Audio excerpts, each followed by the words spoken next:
Before we start, if you're enjoying these conversations, please make sure that you like or subscribe to Cleaning Up. It really helps other people to find us.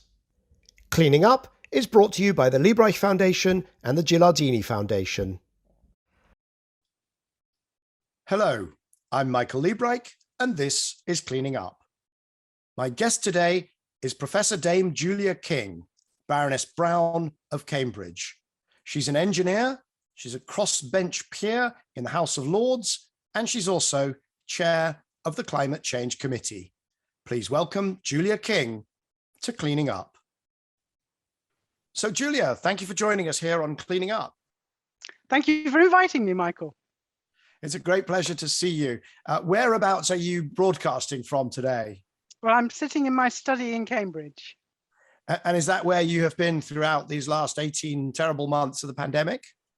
Much of the time we've been here, but I've only just inherited the study or actually regained the territory because my husband has recently retired. So I decided that I was allowed to move out of the TV room back into the study. Has he now occupied the TV room? Is that what he's doing with his He's retirement? now occupied the TV room, but I get a better desk in here. Right. And have you started, we are hopefully now emerging from this pandemic. Have you now started to take meetings in person and spend time in your sort of formal role at Cambridge? We've been back in the House of Lords now for a few weeks, back in the chamber, until obviously the party conference recess, which started a couple of weeks ago now. But of course, we've been back in the chamber for the report stage of the Environment Bill, which was a couple of weeks before recess started. And it's really nice to be back in the chamber, actually, because it's very hard to debate amendments online with very formal, having to say you want to speak and being summoned. You know, amendments and debates need much more, they need to be much more interactive and much more immediate than that. So it's been a great relief to be back in the chamber at the Lords.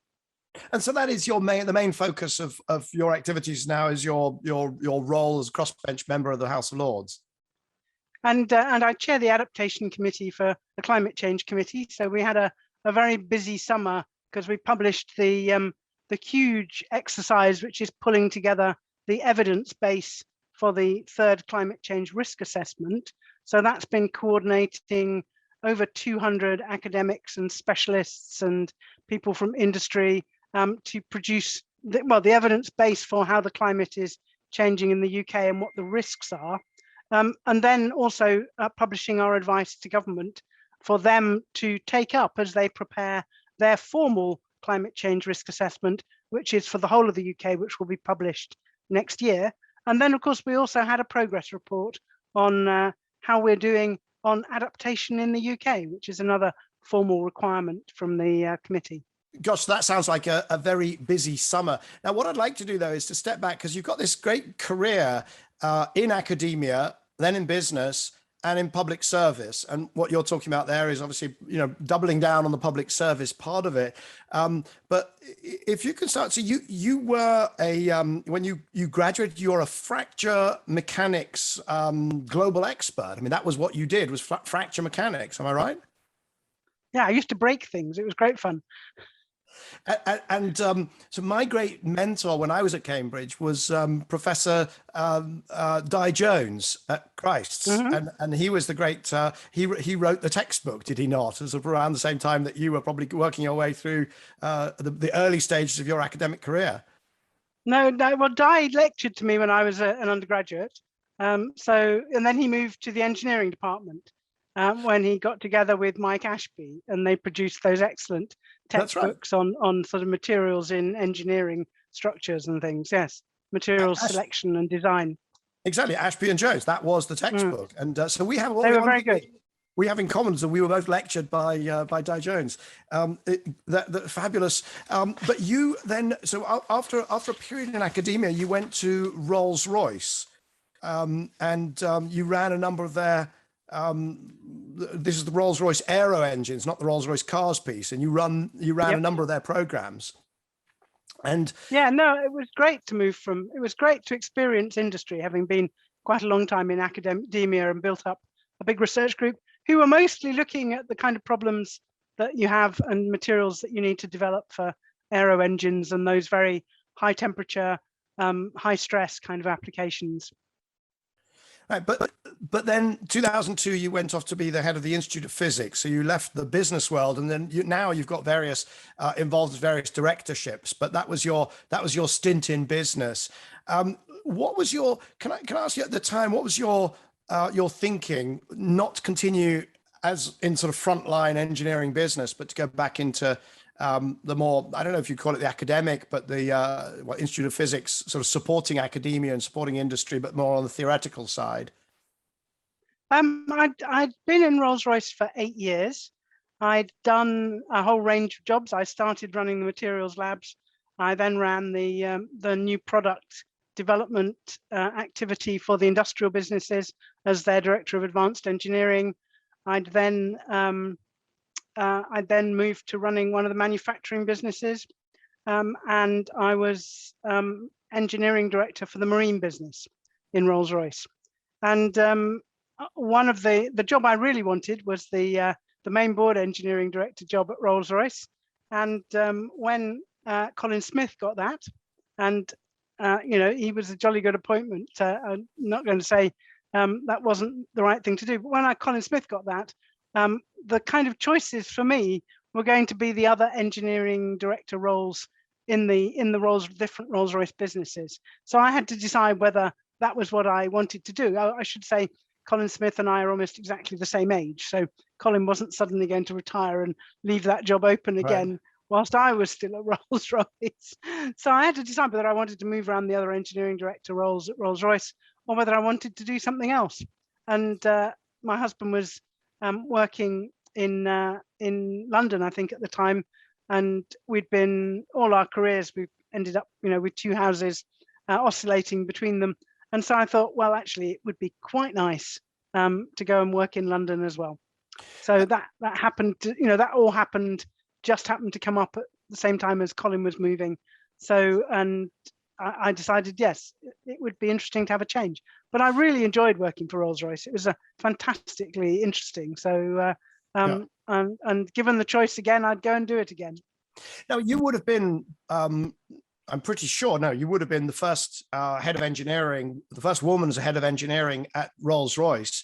But then you went off Institute of Physics and then principal of the engineering department at Imperial. So it's still pretty darn pioneering stuff, wasn't it? Yes, it was still. I mean, at Rolls-Royce, certainly there were very few senior women, and very few senior women in engineering roles. I mean, Sue Lyons, who had been in the defence business when I was there, and became, I think, CEO of or MD of the Rolls-Royce defence business, was an enormous support to me there. But otherwise, the women tended to be in HR and finance roles. So at that time, it was very unusual. Yes, it was, but it's sort of it's something I got used to through my career, being often the only woman in a room. So in a way, it didn't feel odd to me.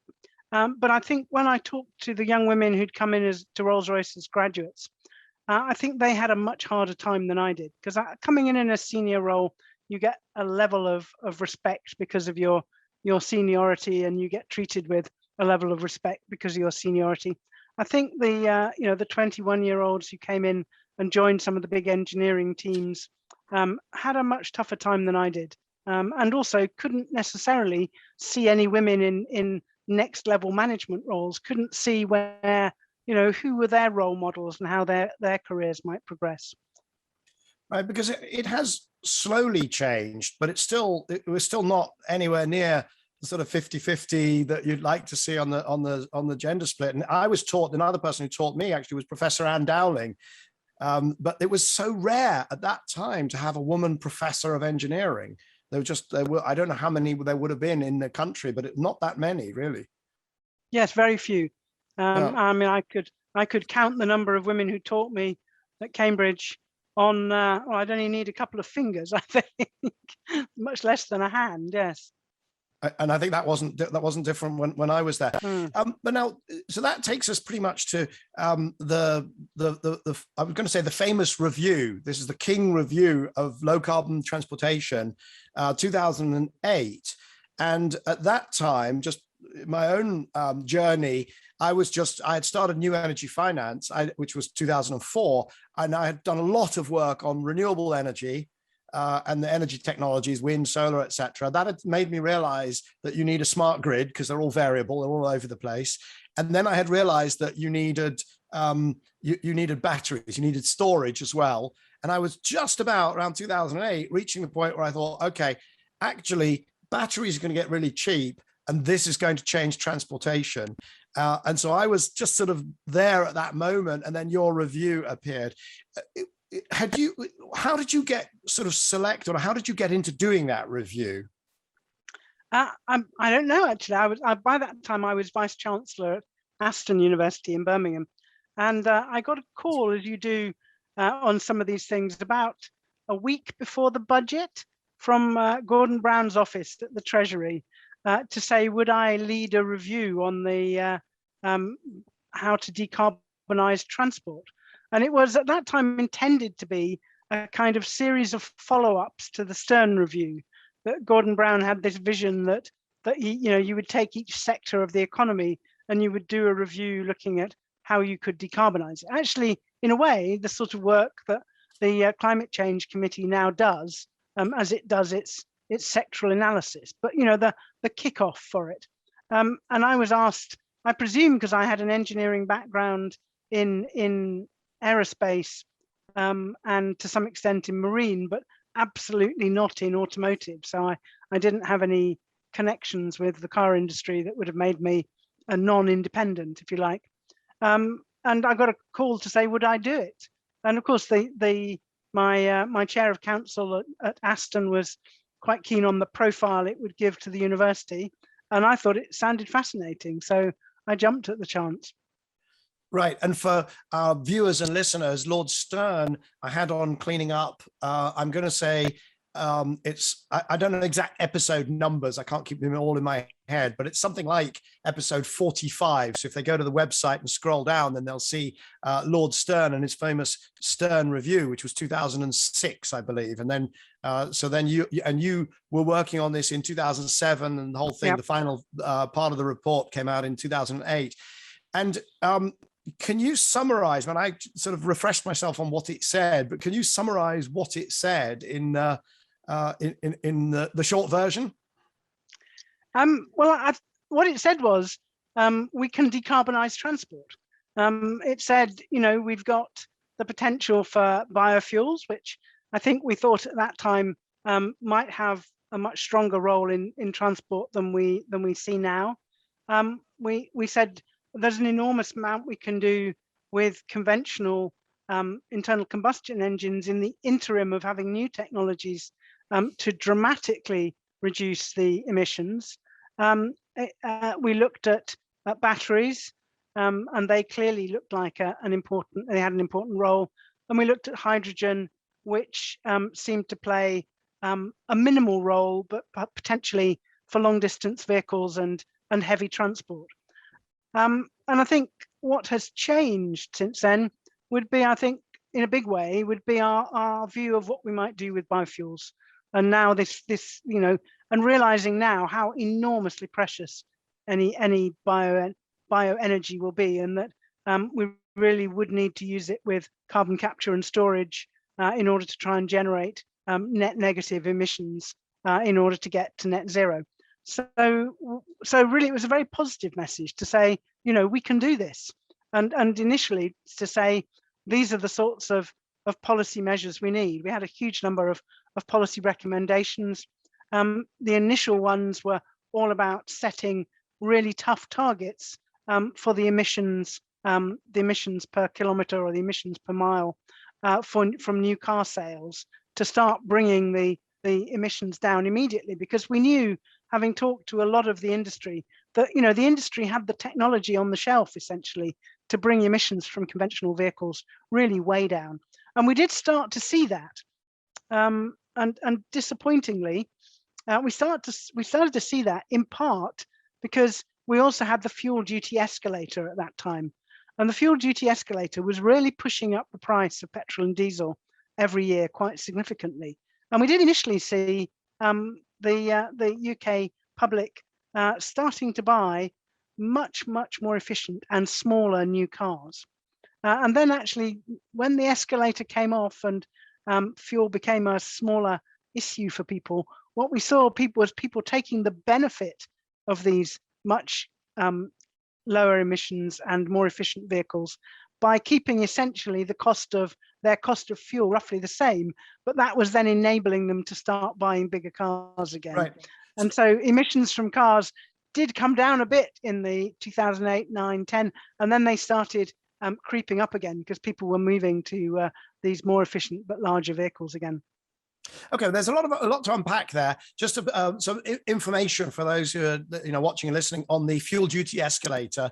That was the process whereby duty on transport fuels for the general public, not so much for farmers and haulage and so on, but would go up by I can't remember, was it a % per year or so? There was some fixed amount it was supposed to go up. It was a fixed amount, wasn't it? And was it as much as a %? I can't remember. It wasn't. Yeah, it was. I think my understanding was I seem to remember it was something like that. It was significant, wasn't it? Yeah, it was significant. It made a difference. Yeah, it made a difference, and then of course it also led to enormous. There was an enormous pushback.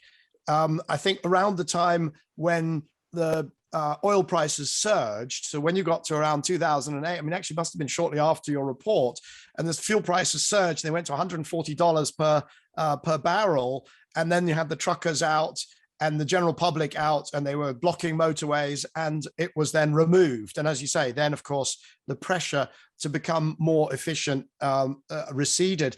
But I've got to challenge you on one thing. When you say that things got more efficient and people were buying, what they also were doing, this was the time when Gordon Brown was pushing people to buy diesels because diesels were more efficient. And so everybody bought diesels. And I ended up on the board of Transport for London in 2012 with the most appalling air quality problems in London caused by Gordon Brown's diesels. I think there were some problems caused by diesels, but actually the new diesels people were buying were pretty clean, and they've got cleaner ever since.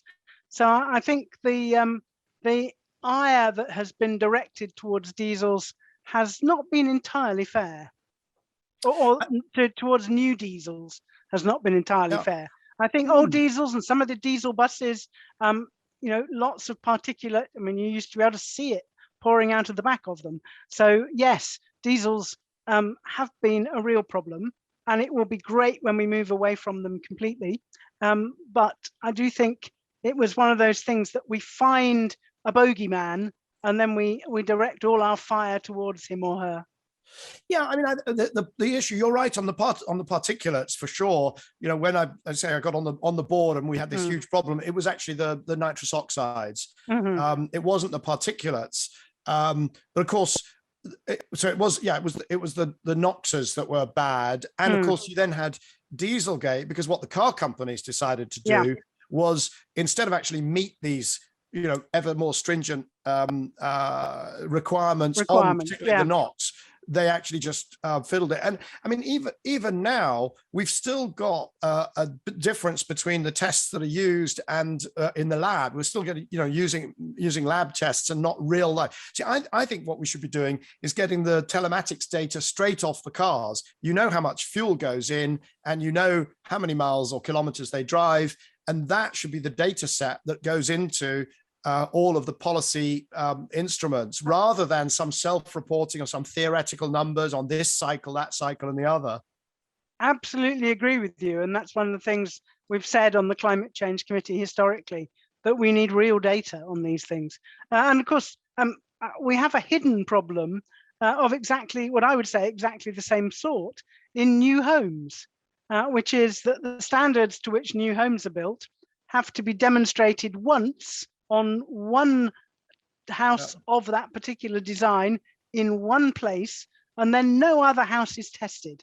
So people are buying homes that they're told are energy efficient, and actually nobody has a clue whether those homes are energy efficient or not. And in fact, in general, when any testing is done, they are found to be far less energy efficient than they're supposed to be. And it's kind of hidden Dieselgate scandal to me. People are therefore paying too much in terms of gas and electricity bills, and of course emitting far more in terms of CO2 emissions than actually houses really built to that standard should do. Well, absolutely. I mean, this is you're now touching on a topic that I've spent quite a bit of time on, or on the side of everything else I do, which is around just the settings of heating systems in this country. Because since 2005, we've had a law that boilers have to be condensing boilers. So the temperature at which you get the return water has to be sufficiently low so that the water, I mean, I don't need to tell you this, I'm doing this for the audience and for the viewers. So the water vapor in the gas, the exhaust gases condenses and gives up its heat. So we've had this law for 16 years that that's the only sort of boiler you're allowed to put into a home. But the vast majority of them are set at too high a temperature and they don't condense. So we're wasting probably 20% of all of the heating, or 20 or 30% of all the gas that goes into home heating is simply wasted. It's as much as that. And we're now about to have a similar set of problems because we haven't done the training and we haven't got the capable people with heat pumps. We've just had a heat pump installed. Probably about a year ago now. First of all, it took a week to install it. They've had to come back twice because the settings weren't correct. And actually, I mean, it's now working perfectly well and it's on at the moment and it keeps us perfectly warm.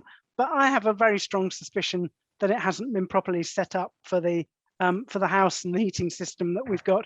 And I suspect we're using far more electricity than we should be. But, it works and we're lucky enough to be in a position that that's not a huge part of our costs, so we don't really notice. But as we spread heat pumps out across the country, we have got to get the skill levels up and our understanding of how you make the right assessments and get the system set properly. And even more importantly, we actually need far more people who can advise on whole house systems. So how do you integrate the heat pump with the storage in your car battery, with the potential you may or may not have for some solar panels on your roof? How do we kind of optimize a whole house system for people so that they can really run their homes in a green way, but actually at the lowest cost as well? Well, absolutely. And I listened to a podcast. There's a chap called Nathan Gambling, and what he does is a podcast called Beta Teach. And on that podcast, he brings in these brilliant whole house engineers, and they have a whole session complaining about this or that, or suggesting or explaining. And it is all about the house as a system. And of course, what we're doing, the risk with heat pumps is that just as it was with condensing boilers or anything else, is that the policy is going to be fit one of these. And so we will tick the boxes and fit them all. But actually, so if we did this in transportation, if your review had said, the solution to this is every vehicle must have a turbocharger, and then we could have fitted all these turbochargers and say, well, we've done our job. And of course, that's not the way to optimize a vehicle any more than putting in a heat pump or any other single piece of kit is to optimize a home or a building of any sort. So I think we're sort of furiously agreeing that this is the problem. Absolutely, yeah. And you say that the condensing boiler problem is about to be reproduced again and again and again. And we really, in my view, we're really not getting to grips with the skills issue, and as you say, with being able to advise people on a systems basis. And unfortunately, our conventional, plumbers, people you call when your boiler goes wrong, are used to installing one piece of kit. They don't usually do very much in the way of doing whole house assessments and things. And we've got to bring together those skills, because otherwise we're going to be using far more energy and needing to build far too many new nuclear stations or new turbines or whatever it is, is going to provide it, than we actually need. And it's not going to be a cost or resource effective way of delivering net zero. Well, and the condensing boiler problem is the same as the heat pump problem, because if the engineer could set the return temperature or the flow temperature so that it is going to condense, then that will also tell you whether you can run the water at that temperature so that you could just swap that out for a heat pump. So if you reduce the temperature and then you really are honestly cold, then that's the house you do need to replace the radiators or some of them. And so it's the same, it is actually the same problem. Now, the question is, okay, you know, you and I have enough engineering education between us, but we are, you know, so far we've been unable to educate the policy environment to do this stuff right and to think about the skills and the you know, the programmatic approaches to get this right. So they're still out there looking for silver bullets, aren't they? Yes, I suppose they're looking for a lot of silver bullets. They're not just looking for the one, but it is this lack of a systems approach, which in part comes from the way we compartmentalize government. Actually, I mean, we've got lots of things to do with housing and building standards in the Ministry of Housing, Communities and Local Government, and then we've got the heat and building strategy, which is going to be coming out of BEIS, the Department of Business, Energy and Industrial Strategy, or whatever it's now called. It should now be called, my theory is it should now be called BEAR, because we don't have an industrial strategy. We got that for the last, you know, so we got rid of that bit, but it's not, they haven't renamed the department yet. And of course we do have an industrial strategy. It's really called net zero, frankly. Yep. So, you know, we really do need to bring together thinking in government, and you need also to bring that together with the way people think about how we support low-income families and things, because you've got to make sure the way, you know, that the incentives they get don't disincentivize them to do the right kinds of things, or even in some cases prevent them from doing the right kinds of things. Well, exactly, because you'll also have to have that expertise in the Treasury. And I'll tell you, I got to know a while ago somebody who was the energy advisor to the treasurer. I'm not going to say which treasurer or which advisor because it would be embarrassing. And I was pushed forwards as, oh, you need to talk to Michael about all this low carbon stuff and what you can do and how much it will cost. And I had a great conversation. And then so much so that he then reached out and asked for a second conversation, in the middle of which, so we're now an hour and a half or an hour and 45 minutes into the conversation about specifically how we get, you know, the UK onto low carbon and heating as being the big challenge. And he stopped me and he said, Michael, I've got to stop you. I'm going to ask you, could you just tell me what is a heat pump? And this is the energy advisor to the Chancellor. So we got a long way to go to get a sort of broad front of education in government and understanding what the, you know, what we need to do. Absolutely. And you know, it's I was pleased to hear that the Treasury are now thinking that we need to be moving some of the costs of decarbonising the energy system from electricity to gas. I think that is the right thing to do. Clearly, it's not gone down well with the Daily Telegraph and one or two other newspapers. But you've got to think about how you put a policy like that in place very carefully, of course, and look at the implications for particularly for those in fuel poverty. But looking at the implications for those in fuel poverty shouldn't stop us from doing the right things, which essentially moves the carbon price onto the carbon and off what is rapidly becoming a very low carbon electricity system. Because actually what we need to do is to persuade people to think about going for the electric option in the future. Yes, it does feel to me also like the only way that's going to solve the problem of the pushback from the, you know, you can call it the Telegraph, it's really the Global Warming Policy Foundation crowd. The only thing that's going to stop that pushback or defang it is going to be a carbon fee and dividend. When that low income household is getting a check for £200, £300, £400, £500 a year, you know, which will help insulate them from those increased costs, and everybody will get.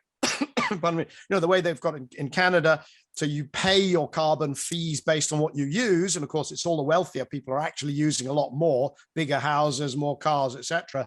And then we rebate it on a per capita basis. So that would then be a progressive approach. I think that's the only way really to defuse that energy poverty conversation. And some of that funding goes into making sure they have a home with appropriate insulation and ventilation, so that actually they use much less energy. Well, that's right, and absolutely, and of course we've gone in the exact opposite direction, where we've got rid of, gotten rid of the need to insulate homes, particularly homes for low-income people, and then what we're doing instead is paying winter fuel allowances, which pays people to use more fossil fuels mostly. So we've got a lot of work to do, definitely, no question.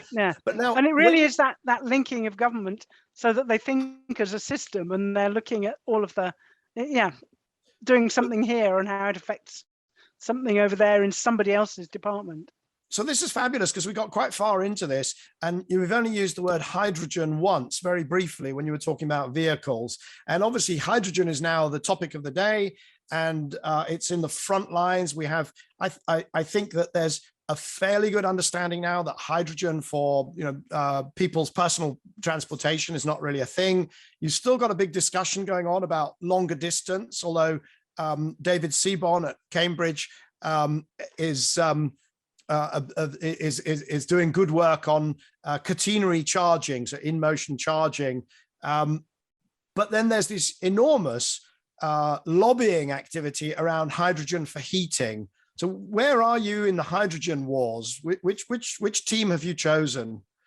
Well, I think hydrogen is going to be very important for us. When you look at the difference, in the work we've done on the Climate Change Committee, the difference between the 80% target and the 100% target, the net zero target, which we've now got. The difference in almost every sector, and the key sectors have been some hard to decarbonize parts of industry, shipping, aviation, some parts of heavy transport.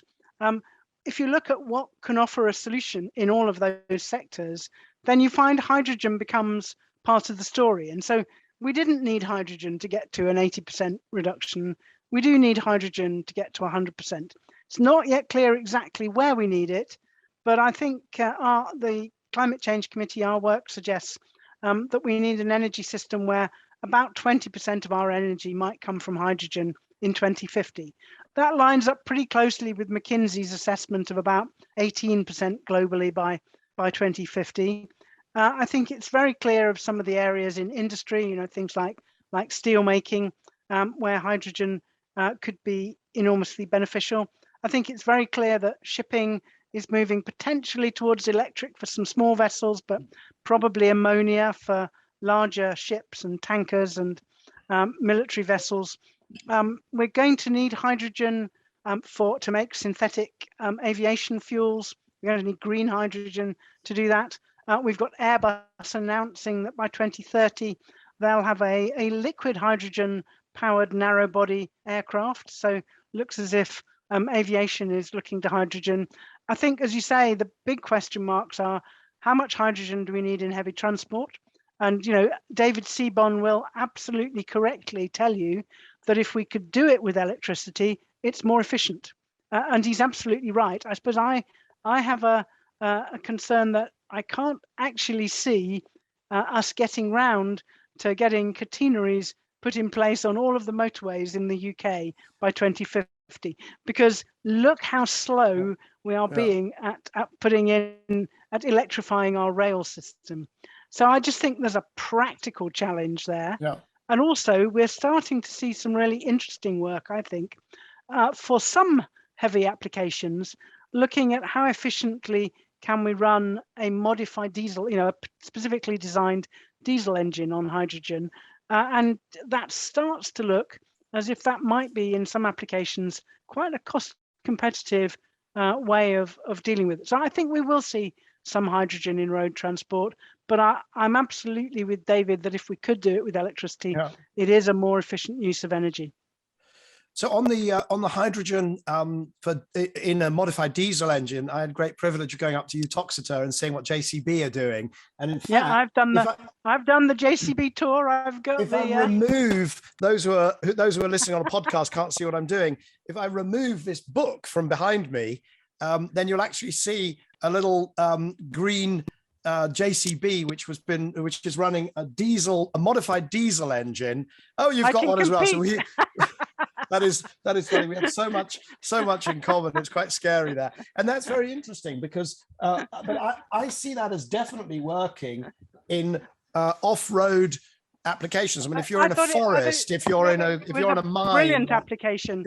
Yeah, but it might also work in rubbish collection trucks or something like that. And there we would disagree on that, because a rubbish truck, how many miles does it do? 30 or 40 miles? And yes, it needs to do some crushing, so it needs a bit more energy than a normal truck. But it is so easy to plug that thing in its use cycle. It's so unbelievably easy. Why would you do something really complicated that requires, a more complicated vehicle and an entirely new? This is not just extending the electrical grid, which is basically, we've been doing that for over 100 years. And so I see that as being one of the use cases. It's so going electric, and that'll be job done. And I don't see much chance there. I think for the heavy, the jury's still out for me. From what I've seen, it's really an analysis on a case-by-case basis that you have to do, and you actually need to get right down to the detail to look at what actually works in which situation. So I would agree with you that I think hydrogen has a niche role in transport. I haven't seen the analysis that would tell me which niches, and I think we're seeing some new developments, which look interesting. But I would absolutely be with you that if you can use a battery, you'd use a battery. I'm absolutely with you on that. And on the long distance, I think that there's also a path dependency. How does the system evolve? Because even heavy vehicles, if they're only driving 100, 130 miles, 150 miles a day, so the sorts of trucks that do deliveries, around supermarkets, they go from a depot outside, outside whichever, Birmingham, Manchester, London, wherever, and then they drop off at supermarkets. They don't drive very far.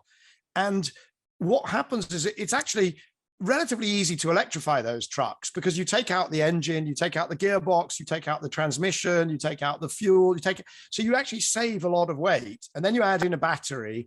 Weight for weight, it doesn't change very much, and you just have this simple vehicle, no air pollution. And once you've got those vehicles in all of your urban centers, you don't have to put catenaries on every road, and there's only a few routes that are sufficiently long in this country not to be able to serve them with a purely electric truck. So I mean, obviously I haven't, I agree there's a lot of analysis, but I'm not seeing more than 10 or 15% of trucks really needing to drive these very long distances that would require, stopping and charging and all that complication. The jury's out for me. I hear what you say. I'm not entirely convinced that we'll get round to electrifying all of this. And I also worry enormously about the impact of an enormous amount of fast charging on our electricity system. Our electricity system is going to have a huge amount of investment for the changes ahead. And some of the kind of, the Tesla ultra fast charging, when you're doing quite a lot of that at a heavy vehicle scale, I think that could be extremely challenging and very expensive to get the infrastructure in place for that. I also see some really brilliant developments in terms of materials for storing hydrogen. I mean, we saw a few years ago a winner of the Shell Springboard Award. Somebody produced a nanostructured polystyrene-related material in a nanostructured particle, not a nanoparticle, just a nanostructured micron-scale particle, which adsorbed hydrogen really effectively and would release the hydrogen when heated to about 80 degrees centigrade. You could pour those granules into a tank and pour them out again and heat them to 100, release the hydrogen. There are now a whole range of materials and solutions of that type being developed. So I think there could be something quite game-changing could come along and catch us on the handling hydrogen in a vehicle in that area, which would make hydrogen a very, very much easier thing to use. Now, it's still going to be relatively expensive to make, so you're still not going to want to use it where you can easily use a battery. But I do think there could still be some competition at that heavy or very large battery end of the scale. Yeah. No, look, I always love being proven wrong. I like taking very firm positions, but I also love being proven wrong. Well, let's get back together in 2050. I would absolutely. We'll have you back on in 2050. Hopefully, in we'll have our you back on nursing before homes. then. But what about hydrogen for heating? Because the Climate Change Committee has come out fairly strongly against use of hydrogen in heating. The government's hydrogen strategy here in the UK has sort of said, well, we'll do 67,000 homes, which is essentially very few because we've got 22, 23 million homes between now and 2030. But they've sort of signaled that they want to do more later. But the Climate Change Committee says no. Well, I think on the Climate Change Committee, we thought 11% of buildings might be heated with hydrogen. And I think there'd be a question about if those 11% were spread thinly all around the country, you'd probably never get a business case for getting the hydrogen to them. So I think that they might be some options for clusters around places where hydrogen was going to be produced. So maybe around Hull and Grimsby, where you've got the industrial clusters and you've got, of course, the offshore wind and the power coming onshore from a lot of that offshore wind. So there might be areas like that where it seemed appropriate to heat homes with hydrogen. But the analysis says if you can, again, I mean, it's a bit like your argument for vehicles. It's if you can do it with a heat pump, it is much the most cost-effective way. But of course, it does mean you've got to be able to insulate the buildings. And we have some of the oldest building stock in Europe. We have some of the least well insulated building stock. And of course, we're very addicted to our Victorian terraces and of course, other grander forms of historic homes, some of which can be really challenging to bring up to the standards, where a heat pump can be really effective and give people the quality of comfort that they expect and indeed that they need in their homes. So I think that's still a really difficult one. I do see though, as we're trying to develop a hydrogen industry, I do see the opportunity of putting up to 20% hydrogen in the gas grid as a way of using the hydrogen that's going to be produced. It's going to be really difficult to balance the production and the use as a starting point. So as an intermediate, decarbonising our gas grid by adding some hydrogen to it to reduce our emissions, I see as a useful mechanism for getting a hydrogen industry started, certainly. Gosh, but I'm a bit surprised to hear you say that, because I think blending for me, I've racked my brains for any reason why you would do blending, and I can't really see one, because the 20% you talk about actually gives you a 6 or 7% reduction in emissions, but actually all you then do with it is either generate electricity, which means it's a round trip, or you use it in heating, where it's so much less efficient than the only reason why I would do it was because we've got to get a hydrogen industry up and running quickly. But okay, so let me challenge and therefore you've always got somewhere to put it, right, if you need it. But so I wouldn't be saying we want to put 20% in. I'd be saying we've got somewhere to put it if we haven't got the hydrogen trains or the or shipping hasn't advanced as fast as we thought it was going to, and we don't yet need the ammonia, whatever the situation is. Right, but we have somewhere to put it right now in vast quantities, which is fertilizer and refineries. And so until we've even replaced, because that's currently 2% of global emissions is grey hydrogen used in those two use cases. And we do it in this country. And so those are, and I agree that would be a first. The 27 terawatt hours of hydrogen that we currently use, which is predominantly grey hydrogen. Yeah, I agree with you. It's the very first. Yeah. And my worry is that the reason that the lobbyists are not focusing on, we should do that, is because that requires very low cost hydrogen. At the moment, it's going to compete with, there's grey hydrogen, which is costing, I don't know, £1 a kilo or something like that. And they know they can't get there, not with blue, not with green. So not with hydrogen from fossil fuels with capture and not with hydrogen from renewables and not with pink, hydrogen from nuclear, which also I think is very interesting. And so instead of doing that— Why is hydrogen from nuclear called pink? I have no idea. I only use these terms. I don't invent them. But I'm fine with that. I mean, I used to ski in pink when I was in my competitive skiing days. I've nothing against it being called pink. I just wondered who decided that, who and why did somebody decide that hydrogen from nuclear was called pink? I don't know. It may have been the sort of the PR agency for the nuclear industry. Oh, let's make it all seem cuddly. That Chernobyl was bad, Fukushima was bad. Let's be pink. Let's be friendly. I don't know. But that's yeah, the color scheme that people use. I believe it's also used for geothermal hydrogen, which I believe is also potentially very interesting. So I'm an advisor to a geothermal business doing closed loop geothermal, which also could produce hydrogen. Yeah, but it's not going to get to the low enough cost without some form of support to displace the grey hydrogen that we use. And of course, the problem for the Chancellor is if you start saying, well, we really want to decarbonize 2% of our emissions, or through which is currently grey hydrogen, the sums just become vast. They very quickly get into the hundreds of millions of pounds a year, or even the billions, globally, definitely into the billions. And we simply don't seem to be doing that. Well, chancellors need to get more interested in carbon taxes. Possibly, and then also perhaps in sort of real hydrogen hydrogen economics as well. Right. So heating now, but let me just come back to one other thing, one other wrinkle on the heating. Where are you on blue hydrogen? Because if you're going to take, let's say, the offshore electricity, and you're going to then use it for heating, either directly, those 11% that you talked about, or via blending into gas, which then a big proportion goes into heating. That's a lot more turbines than you need. I mean, 6 times as many turbines than you need. And the natural next step in that argument is, but not if you're using blue hydrogen, not if you are decarbonizing natural gas and getting your hydrogen that way.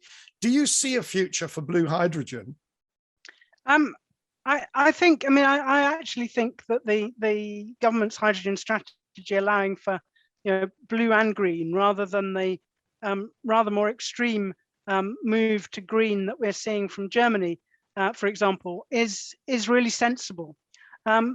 Because if you went all blue, you end up on our analysis at the Climate Change Committee, you end up importing vastly more gas than we do today, which doesn't do anything for our energy security. But if you try and drive it all to green, then as you say, you end up building, we're already looking at 100 gigawatts of offshore wind by 2050, you end up needing 200 or 300 gigawatts of offshore wind, and that becomes really, well, unlikely and potentially rather alarming. So a combination of the two seems a good way forward, but it does rely on really driving the capture levels of carbon from the blue hydrogen really up to the 99+%. And you're also including, of course, the methane emissions in the process of producing the gas. So we really have got to have a mechanism which, as we support hydrogen production, really drives blue hydrogen producers to the very, very highest capture rates. Because if you get to 2050 and you're producing a lot of blue hydrogen at only 95% capture rates, or even worse than that, then actually your challenge of the emissions you need to offset by 2050 becomes very, very much bigger. I mean, all of that analysis formed part of the 6th carbon budget and the net zero work. But you've got to drive blue to the very highest capture rates, and you need green as well. I think those two are, I think they work together effectively. If we can get these right. So there's just been this recent report by Professor Jacobson in Stanford and Howarth in Cornell saying that blue hydrogen can be worse than burning coal, worse than burning gas, of course, as well in that case. I think there's been a lot of analysis of that, which demonstrates that he took the worst case. He's got examples of 50% capture rates. I mean, there's no way we would be accepting 50% capture rates in this country. So I think that's a bit of a red herring, to be honest, that analysis. I'm quite shocked that it should come out of a place of such distinction, I have to say. Yeah, no, well, and I've been very vocal because it does a sensitivity analysis, but it excludes all of the approaches that you would actually use if you were, and there are projects in development that quite clearly will achieve levels of either fugitive methane emissions or capture that are simply not covered in the so-called sensitivity analysis. So I find that an incredibly unhelpful contribution to the discussion, to be quite honest. I felt it was unhelpful, but I suppose I did wonder whether, well, I'm not in the United States, are there indeed people in the US who are trying to push, carbon capture at these extraordinarily low capture rates as being acceptable? Because it clearly isn't. No, I don't think there's that. I think that there is a discussion. There's an education process to which, in a sense, that report, for all its manifest flaws, did contribute, which is the fugitive emissions that are absolutely appalling. 3.5% fugitive emissions, which is a lot of which is driven by historic orphan wells that have never been capped, or legislative frameworks where, in Saskatchewan, you're allowed to just vent methane, not even flare it, but just vent it. And so there's a lot of bad things, but to place that at the door of blue hydrogen was the thing that's the problem. Those things have to be cleaned up. And so shining a light on those, absolutely. And they absolutely have to be cleaned up. And we absolutely know how to do that if society so decides. But I think there are people saying, well, you should do blue hydrogen if it's better than gray hydrogen, which, you could make that argument if you're retrofitting an existing gray hydrogen plant. You might say, well, even if you can only absorb 60%, it's better than zero for some interim. But as you say, you get closer to 2050 and net zero, that won't be good enough, will it? No, it absolutely won't. And that's why I'd really like to see, a really good look at how do we develop hydrogen standards that take into account not only are they blue or green or pink or whatever, but actually take into account what are the gradations within those colors, so to speak, and really do incentivize getting absolutely to the best, because that's where we need to be. Or without those colors, just so it doesn't matter, but here is the standard, and if you can hit it, it doesn't matter whether it's pyrolysis or this or that. It just doesn't matter. I think so. WBCSD, which is where Claire O'Neill, formerly Claire Perry, the Minister of Energy and Climate Change, has ended up heading up their energy and climate programs. They are working on exactly those sorts of standards, as are a number of other players. And I've been, reasonably involved, and no doubt will get more involved in those discussions around COP26. Now we are not quite running out of time, but we're getting that way. You seem to be spending most of your time on climate and climate-related issues ever since that 2008 report, and so you've got directorships of a Ørsted wind company. You've got Ceres, which is the fuel cell company, which presumably will be used to convert some of this hydrogen back into electricity, or I suppose it could also do natural gas. But your career, definitely, you've gone from not apparently being that involved in climate issues to being absolutely at the heart of it, with your role on the Climate Change Committee and Adaptation Subcommittee and so on. Was that, how much intentionality was there?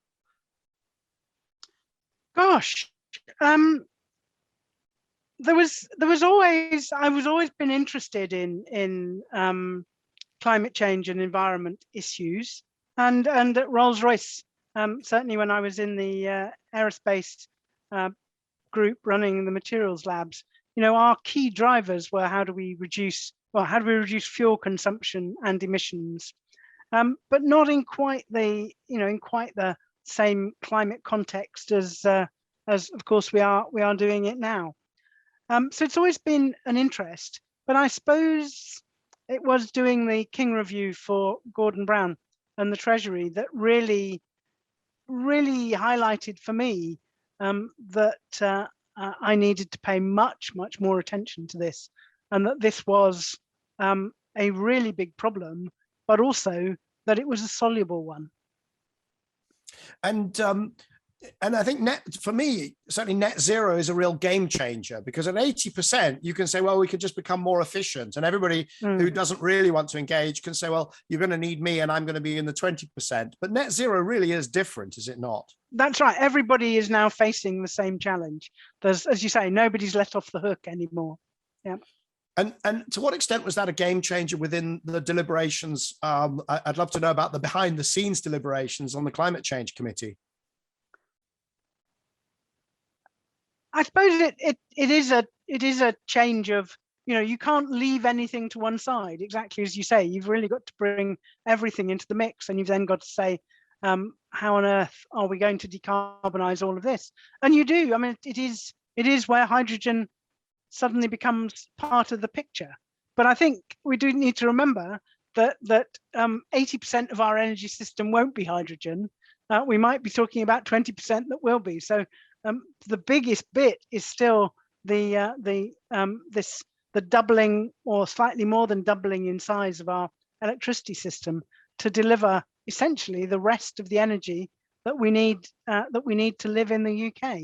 And we mustn't lose focus on that by getting distracted by this exciting new set of technologies that plays an important but modest role. There's definitely a risk of chasing the shiny thing. But absolutely chasing the shiny thing. Yes. Was there a sense amongst the members of the committee that, when Theresa May as PM said, right, we're going to go for net zero, was there a sense of, oh my goodness, how on earth do we come up with a plan for that? Or was there a sense of, yes, finally, all of those things that we... No, it was definitely a yes, finally. Everybody was very fired up for doing it. And I think the most exciting thing, really, as we were doing it, was recognizing the impacts of those of the developments in technologies that you've been hinting at with the batteries, looking at the impacts of the cost reduction in batteries, particularly batteries, obviously, but in solar, but in offshore wind, in onshore wind as well, and realizing that actually we could now get to net zero probably for less cost than we thought back in 2008 it was going to cost us to get to an 80% reduction. And that was actually really exciting. Yes, absolutely. I mean, for me, that was the big takeaway, was that things had progressed so fast that the cost of net zero in 2020 was cheaper than the planned costs for 80% in presumably 2015, when that was last really costed out. And that's not taking into account the costs of the climate impacts, of course, that we need to avoid, or taking into account, the potential driver on our economy that all of these green industries and new green jobs could actually deliver. And people have, actually, Oxford and other places have done a number of analyses which suggests we could actually be seeing an increase in GDP if we do the kind of investments we need to get to net zero by 2050. I think that's almost certainly right, because we'll be we'll be bringing forwards investment to do these things. And the other thing is that as an advisor to the Board of Trade, I can tell you that we've picked over what information there is on what this could do in terms of driving export industries in the UK, and it's certainly that's another piece that another driver towards progressing more quickly rather than more slowly. Finally, we're a few weeks away from COP26. Will you be attending? I'm going to be there for the second week. Yes. And what will you be hoping to see or to do while you're up there? Well, I should be there actually with my adaptation hat on. And one of the things that, one of the messages that we've been trying to really get across from the Climate Change Committee is that net zero doesn't solve the problem. Net zero is essential. It's hugely important, but we need to recognize that the climate goes on changing to 2050 at least, and probably some way beyond that, sadly. And the last 10 years have been the hottest 10 years on record. I'd bet almost anybody that the next 10 years will be the hottest 10 years on record. The next 10 years will be the hot, and the next 10 years. So until 2050, every decade is going to be the hottest 10 years on record. We've got to make sure that the world, the UK and the world, are capable of dealing with that. That's going to be pretty tough in the UK and Europe, as we've seen from terrible flooding in Germany. But it's going to be really tough for some of the low and middle income countries. And apart from everybody signing up to the net zero and really tough NDCs, I really do want to see movement on the funds to support the developing world in order to both jump over all of the technologies that are causing us such problems, but also make sure that they are adapted and that they will be relatively safe in the changed climate that we've got coming, because otherwise we are going to see some real crises, and indeed some real migration crises, amongst other things, if the developed world really doesn't get behind providing the funding to help those countries to change. Well, not only could I not have said any of that better, I don't know if there's anybody in the world who could have said any of that better. I will be up at COP26. I've actually got a venue just outside Glasgow, and we'll be hosting a number of conversations and discussions. And so, once we're off air, perhaps we can swap notes, and maybe we'll try and bring you in to talk to some of the folks that I'm assembling, so if we can help to pursue that agenda. But other than that, I would like to say thank you very much, Julia. It's been a great pleasure talking with you. As you say, we've got to certainly get you back definitely before 2050 to see who was right on some of those questions about the use cases for hydrogen. It's always a great pleasure talking with you. Great to talk to you, Michael. And I shall be fascinated to. I'll buy you a drink in 2050 if we haven't got any hydrogen in heavy transport. Okay, but we should structure this properly, because I would buy anybody a drink if we've got more than 10% hydrogen in the economy, and we'd have to kind of put the right framing around it. Do we mean end use? Do we mean final energy, primary? Exactly what do we mean? But I think that we're going to find it much easier. And we didn't get to spend enough time talking about this precious resource of the bio-based energy and how we could be using that, because in many cases that is going to end up being much easier. You talked about e-fuels in aviation, and it was a sort of throwaway remark, but I suspect that's going to prove very, very expensive. Maybe for aviation, but e-fuels anywhere else, I'm very skeptical about. I must admit, I was really, really surprised. I'm acting as climate advisor to the the Fly Zero Council, and I was very surprised by how hard aviation is pushing on hydrogen. I was really shocked, and of course, as you're right, it's the cost of e-fuels. Why on earth would they be looking at hydrogen in a way? It's a big challenge. But it's not a big challenge. I've looked at this a little bit, and you have the Airbus. You mentioned actually earlier, you said that they're looking at doing narrow-bodied with hydrogen. And liquid hydrogen. Okay, fine. You've got to. How you keep hydrogen liquid on an aeroplane. And liquid hydrogen is still 3 times as bulky as jet fuel, as kerosene. So where are you going to put it? Where are you going to put it? I think it's probably a non-starter, and yet you have Airbus. Yeah. Well, I was amazed that they were looking at hydrogen, and it's and what's driving that is, as you were saying, is the cost of e-fuels. Right, but if you can't do hydrogen and you can't do e-fuels, then that leaves you 2 other places to go. One is don't fly, and that certainly we need to put proper taxation on aviation and so on, so that we will fly, where we have to, but not where we just, fancy a shopping weekend in New York or whatever. And the other thing is bio, and I think that what we need to be doing is making sure that what limited bio resources we have are used for the things like flying that are really, really difficult to do any other way. Well, you will, I am sure, have noticed that the the Climate Change Committee didn't really think that we would be using either hydrogen or e-fuels for aviation by 2050. It thought that that would be one of the areas where we'd be needing to do offsetting and we needed to limit growth. I missed out offsetting. Good. Listen, Julia, we could open this up and do another 45 minutes. I really think we mustn't though, because our audience, we will lose our viewers and our listeners. But as I say, it is just such a magnificent pleasure talking to you, and I hope to see you up in Glasgow. Well, I'll look out for you, Michael. So good to chat, and thank you very much.